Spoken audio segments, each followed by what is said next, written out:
One देवी और उनके पुत्रों ने हमें उस दुष्ट मकरासुर के आतंक से मुक्त किया है। हमें उनकी विजय ने दूसरा जीवन दान दिया है। हमें भी थोड़ी सहायता करने का अवसर प्रदान कीजिए महाराज। धर्म का मार्ग तो सबके लिए खुला है। सेनापति जी, हमारी सेना की एक टुकड़ी को कहिए कि इस क्षेत्र में चारों ओर फैल जाए। मुझे किसी भी मूल्य में दोनों बालक और वन देवी चाहिए। और हमारी सेना की एक टुकड़ी जल के भीतर भी जाएगी, जिसका नेतृत्व हम स्वयं करेंगे।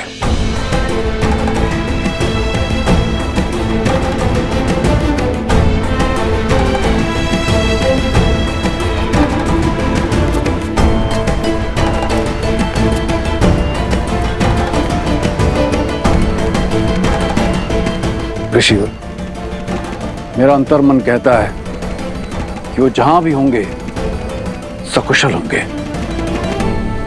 महाराज,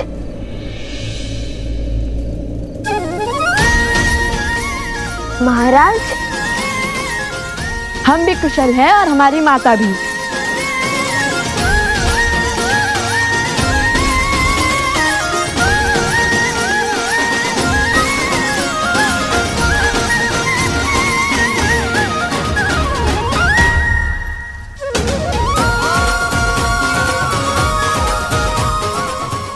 अरे, झील में तो पहले ही भीगे हैं।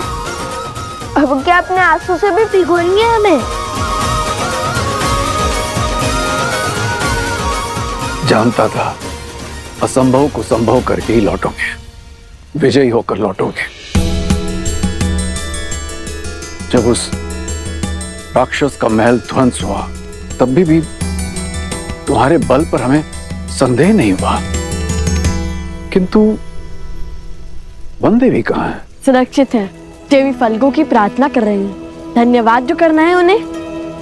किंतु मैंने तो भूल से तुम्हें महादिव्य मंत्र दिया ही नहीं। फिर मकरासुर का वध कैसे किया तुमने? दिव्य मंत्र नहीं मिला तो क्या हुआ? हमारे पास तो सदैव ही श्री राम की भक्ति की शक्ति रहती है। मैंने श्री राम का नाम लिया और वो बाण साधा और उसने मकरासुर का वध।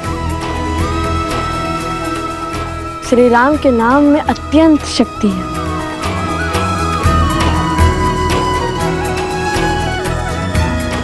वही शक्ति जो हनुमान जी को राम नाम से मिलती है। ऐसा प्रतीत हो रहा है कि तुम दोनों राम और राम कथा के प्रशंसक हो, भक्त हो उनके।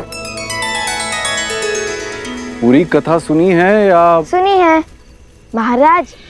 हमें राम कथा का एक एक शब्द कंठस्थ है। हमसे बड़ा राम भक्त इस संसार में कोई दूसरा नहीं है।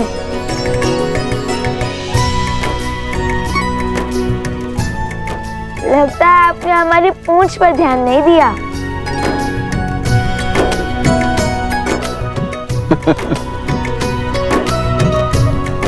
अर्थात सीधा प्रतिस्पर्धा हनुमान जी से है ना? प्रतिस्पर्धा होती तो कब के जीते होते, क्योंकि लव कुश हनुमान जी से भी बड़े राम भक्त हैं। जब भी संकट में होते हैं तो श्री राम का नाम लेते हैं, श्री राम का अनुसरण करते हैं, और जब भी दुख के बादल छाते हैं तो देवी सीता का नाम लेते हैं।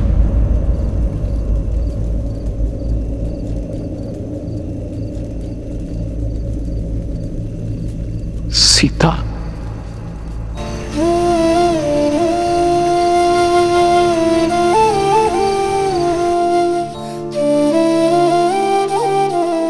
पिताश्री। समझ गया, पुत्री की स्मृति में दुखी हो गए। माता कहती है कि पुत्री पिता का घर छोड़ पति का संसार बसाती है, इसलिए पिता की प्रिय होती है। किंतु आपकी पुत्री तो पूरी अयोध्या की प्रिय बन गई, श्री राम की अर्धांगिनी बन गई। भला आपको कैसा दुख, कैसी चिंता? आप चिंतित ना हो महाराज, हम शीघ्र ही अयोध्या जाकर श्री राम और देवी सीता को आपकी कुशलता का क्षम पहुंचाएंगे। अयोध्या? हाँ, अयोध्या, आपकी पुत्री का राज्य। उनका घर, जहाँ वो श्री राम के साथ सुख से रहती हैं।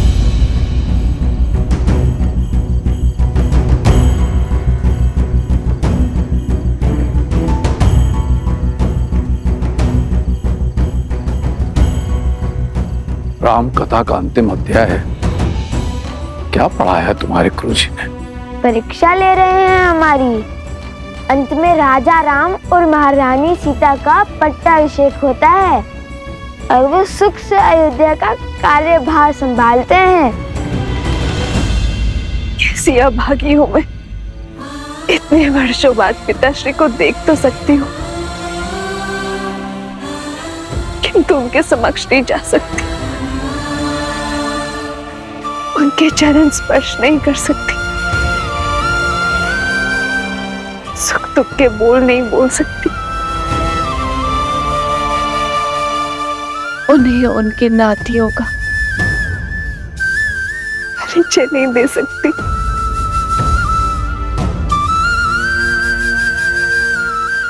हे प्रभु, कैसा धर्म संकट है ये।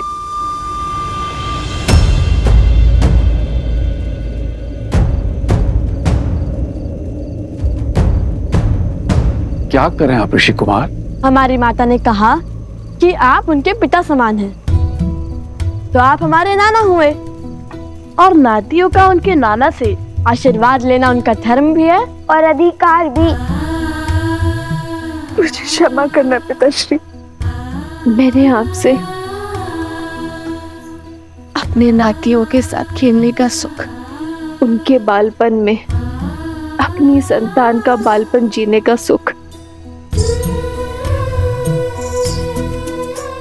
उन्हें कथाएं सुनाने का सुख, उनके मुख से नाना शब्द सुनने का सुख सब छीन लिया।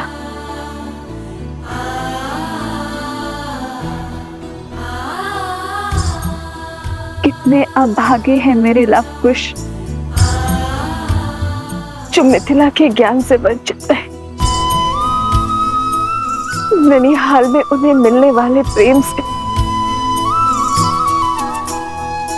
दूर रह गए मेरे लवकुश। अब तो साक्षात देवी सीता के पिता और श्री राम के ससुर हैं। हमें शीघ्र ही उनसे भेंट करने का आशीर्वाद दे दीजिए ना।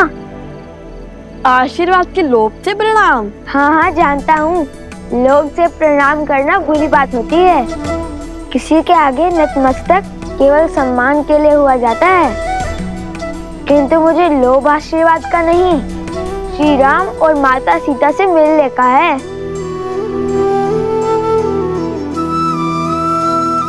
ईश्वर सदैव तुम्हारे हृदय को भोलेपन से भरा रखे। द्वेष और स्वार्थ का मैल तुम्हारे मन को छू भी ना सके, और तुम्हारा नाम इस संसार के सबसे वीर योद्धाओं में सम्मिलित हो। बिल्कुल तुम्हारे प्रभु, तुम्हारे आदर्श श्री राम की तरह, और तुम्हें शीघ्र ही उनसे मिलने का सौभाग्य प्राप्त हो। धन्यवाद महाराज।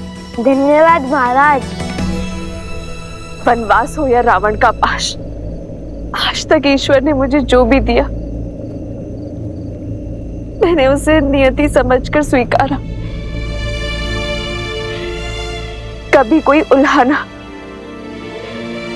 या कभी कुछ नहीं मांगा मैंने, किंतु फाल्गु देवी, आज मैं आपसे मांगती हूँ, यदि मैंने आपकी तपस्या सिद्ध की है तो बिना अपने पिता के समक्ष आए उनके चरण छू पाने का सुख दे दीजिए मुझे। दे दीजिए माता।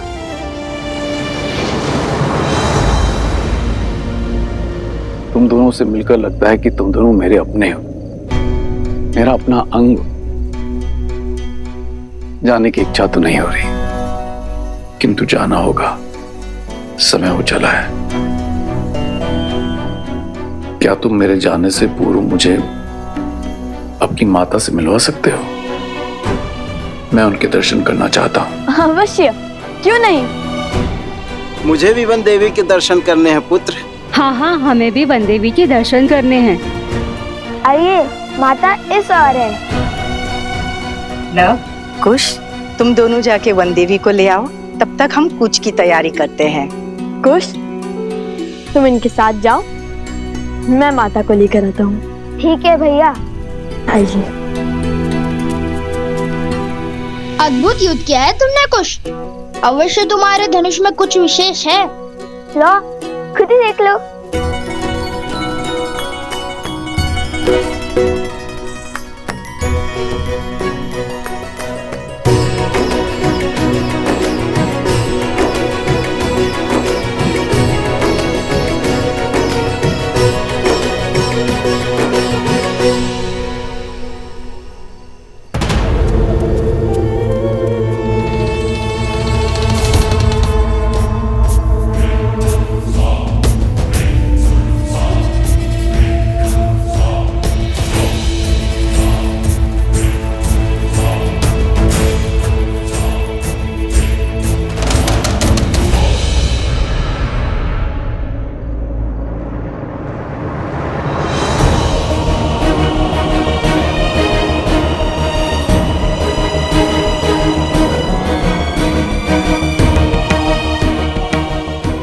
मेरी विनती सुनिए फाल्गु माता, मेरी विनती सुनिए।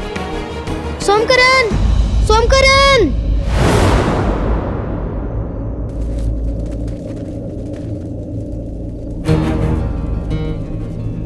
कुश, कुछ तो अनिष्ट है।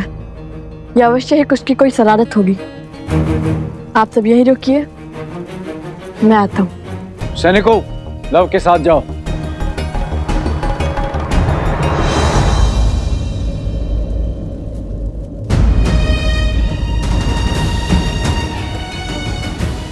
मेरी प्रार्थना स्वीकारिए माँ, मेरी प्रार्थना स्वीकारिए।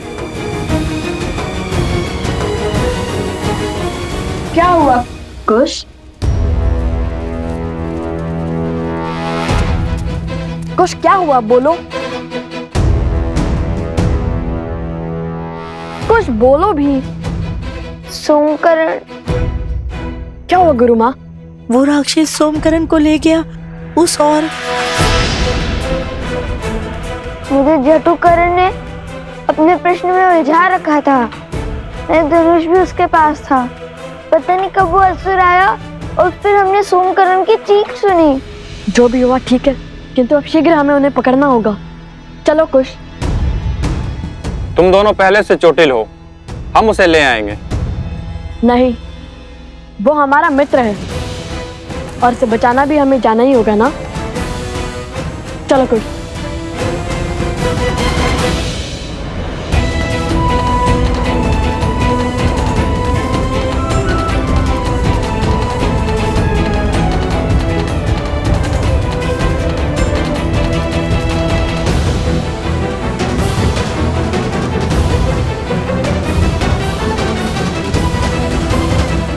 सीता,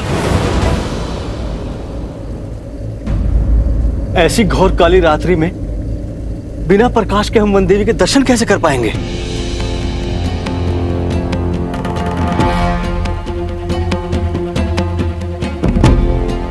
जाओ, वो दीप ले आओ।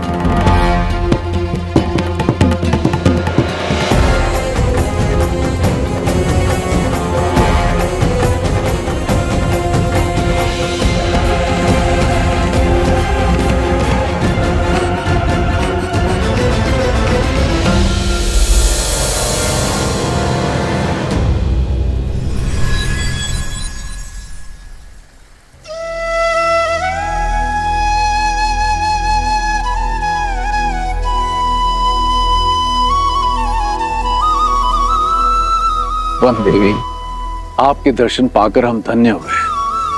आपके पुत्रों को देखकर दो राजकुमारों का स्मरण हो आया, राम और लक्ष्मण।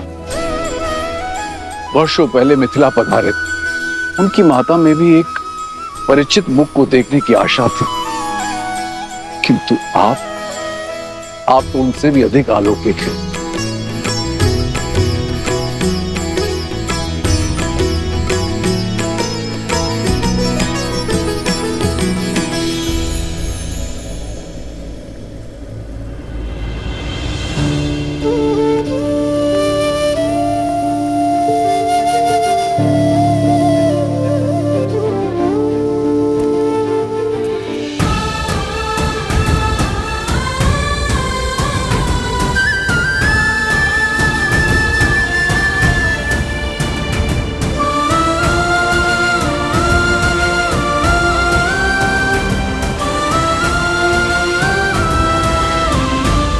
मेरी इच्छा पूर्ण करने के लिए, मुझे ये सुख देने के लिए धन्यवाद माता। ये मेरा नहीं, आपके सुकर्मों का, आपकी शुद्ध भक्ति का प्रताप है देवी सीता। मैं आपके तप से प्रसन्न हुई, परंतु अब मुझे आपके पुत्रों से कुछ चाहिए। मेरे पुत्रों से? क्या माता? ऋषिवर, आपने हमें क्यों रोका? सोमकर्ण के प्राण संकट में हैं। समय नहीं है हमारे पास। कुछ नहीं होगा तुम्हारे मित्र को, क्योंकि उस असुर को सोमकर्ण के नहीं तुम्हारे प्राण चाहिए। अपने राजा मकरासुर की मृत्यु का प्रतिशोध चाहिए। तो क्या अपने प्राण बचाने के लिए अपने मित्र के प्राण दांव पर लगाएंगे हम? कदापि नहीं। उचित कहा भैया। वैसे भी जिस राजा को मार गिराया, उसके सेवक को तो यूं धराशायी कर देंगे हम। इसमें कोई संदेह नहीं है कि वो असुर तुम्हारे वीरता के समक्ष टिक पाए। इतने घमासान युद्ध के बाद भी तुम्हारा साहस देख अत्यंत प्रसन्नता हो रही है। ये मेरा सौभाग्य होता यदि मुझे तुम्हारे साथ युद्ध करने का अवसर मिलता। किंतु हमारे तो आपसे कोई पैर ही नहीं है, फिर आप क्या हमारे साथ युद्ध करना चाहते हैं? कुश, वे हमारे साथ असुरों से युद्ध करना चाहते हैं, हमारे विरुद्ध नहीं। ओह, परंतु आपकी आयु? जानता हूं, वृद्ध हो चुका हूं, इसीलिए तुम्हें संकोच, किंतु मैंने इस आयु तक जो अर्जित किया है उसकी सहायता अवश्य लेना।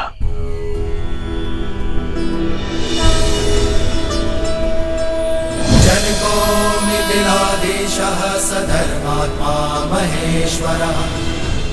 उपहार के रूप में मैं तुम्हें ये देना चाहता हूं, ये तुनीर जो स्वयं भगवान परशुराम ने मुझे दिया था। ये अक्षुत है, अर्थात इसके बाण कभी समाप्त नहीं होते और इनमें दिव्य शक्ति भी है। ये लो पुत्र। नहीं, किंतु ये आपको मिला आशीर्वाद है और ये आपने अर्जित किया है, इसे मैं नहीं ले सकता। परंतु सोमकर्ण को लौटा लाने में तुम्हारी सहायता करना मेरा धर्म है। क्या तुम मुझे मेरे धर्म से वंचित करोगे ऋषि कुमार?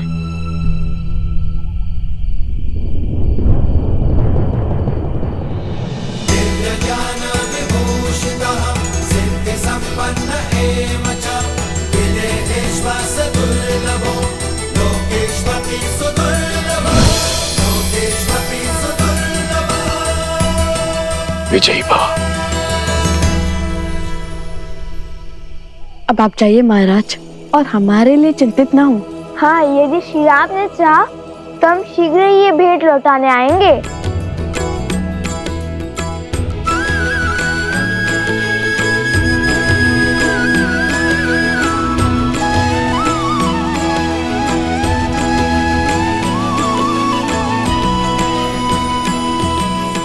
चलो कुश, माता का आशीर्वाद लेकर हम सोमकर्ण को खोजने चलते हैं। अभी तुम्हारे कार्य शेष हैं। माता फल्गु तुमसे कुछ चाहती हैं। हमसे? हमसे क्या? उत्तर नहीं देना था तो बोलते थे, क्यों आंखें क्यों मूंद ली? कुश, वे ध्यान कर रहे हैं। क्षमा ऋषिवर, अब ये मौन रहेगा।